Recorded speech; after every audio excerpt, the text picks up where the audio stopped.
नमस्कार मित्रांनो, वंदे मातरम. आपण आताच एक 10 मिनिटापूर्वी जो लाईव्ह केलं होतं विषय त्या साहेबांची आपली चर्चा होणार होती. शिंदे साहेब वगैरे त्यांचा फोन लागला नाही, तर या लाईव्ह माध्यमातून आपण त्यांच्यापर्यंत पोहोचण्याचा प्रयत्न करू.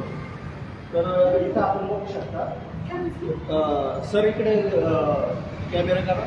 हे बघा इकडे पडलेले आणि फिनिश या खड्ड्यांमुळे रात्रीचे वाहन अपघात होते आणि लाईट लावते इथं दोन्ही साईडला लाईट आहे. तरी हे लाईट बंद असतात. हे लाईट बंद असतात.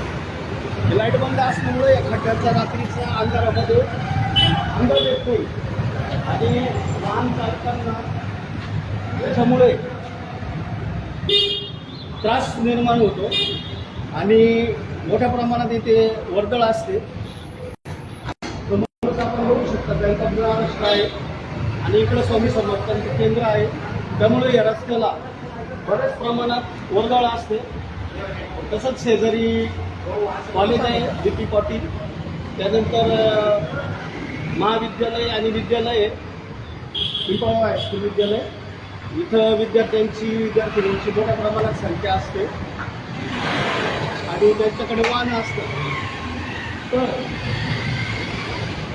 अशा वेळेस काय होतं की बघा वाहनांची जर असते अपघात होण्याची शक्यता आहे.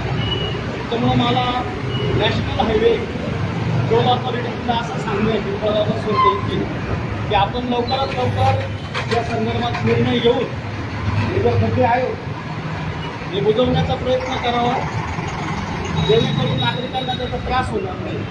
आणि हे जे हायबिल लावलेले आहेत समोर हायबिल रात्री असतात